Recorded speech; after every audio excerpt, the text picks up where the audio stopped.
The top brass at City Hall discussed with vendors what their expectations are when they hosted the vendors' town hall meeting last week at City Hall.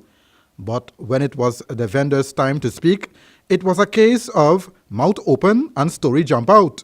Beginning with the issue of bribing, one vendor tells her story. Where we asked my son for money and he didn't give it to him, and around that area was his target for the night. Anyway, we cleaned up that area. Everybody was gone. We paid a junkie to clean the entire area.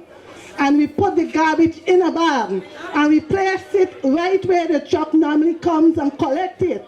But then he was there because the money wasn't given to him to tell him that he cannot put this garbage there. We are honestly here to cooperate with you. But what I'm asking you is if you can install bins in Water Street. Will do. So that we can able to... We will install bins in Water Street. We will install receptacles in Water Street. Another vendor was concerned about her selling spot, which is in the vicinity of a commercial bank, which the council says is not allowed. Good morning to everyone. I am a vendor at Water Street. About 10 of us occupy that place. We is not nowhere in front of the bank because I asked the chief counsel and them to come to see, because many of us is single parents, we have family and we have children to take care of. Just because we don't want to comply with the constable them by paying them, they are harassing us. If we pay, it will be okay. And just because we don't want to pay, it's not be okay. And the same breath, they have people selling on the same other hand. What they said, you can't sell in front of the bank. We is not in front of the bank. I have it on my iPod. You could see where we selling, not in front of the bank. All right, we're looking to that right away. Thank you for bringing it to our attention. Next person. Yet another vendor was very concerned about the junkies that lurk around the city market area. The complaints was that they are the ones contributing to the dirty state of the city. The town clerk weighed in on the issue. Go ahead. If we as vendors complying with the rules and have a penalty to face if we later keep the place untidy, and it's a penalty for us. What about the junkies them when we clean up? They're going in the bin and throwing out and messing up the whole place. And then we get a backfire on us that we ain't keeping the environment clean. We wish that something serious could come up against the junkies so that they could get some kind of penalty. Thank you.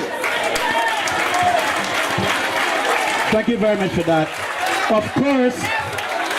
Of course, you know that some of the vendors encourage the junkies by giving them a small piece to dump the stuff, and they dump it the wrong place. If we find you paying junkies, we will arrest you and put you before the court. Do not encourage junkies. The people you call junkies, do not encourage them by paying them money to get rid of your garbage. You get rid of your own waste. Vendors were also concerned about the time council takes to clean the city. Good morning, Mayor. I sell at corner Breakdown Street. I'm not implementing a law to town council, but I am giving them a synopsis. I feel they have a front door and a back door. We as the vendors should get timings to sell and timings to come off the road so that you could clean the road in the night and so on. We will take that suggestion on board right away.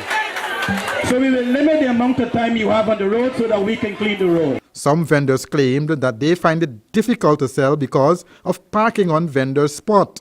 The selling on the Merriman's Mall is still not settled, but councils will make a ruling soon. A vendor had this story about the 6-to-6 vending. And then the next thing, the person that just said 6-to-6 vending, it can't work. We tried already. Now out of if you go home, go home. Vendors.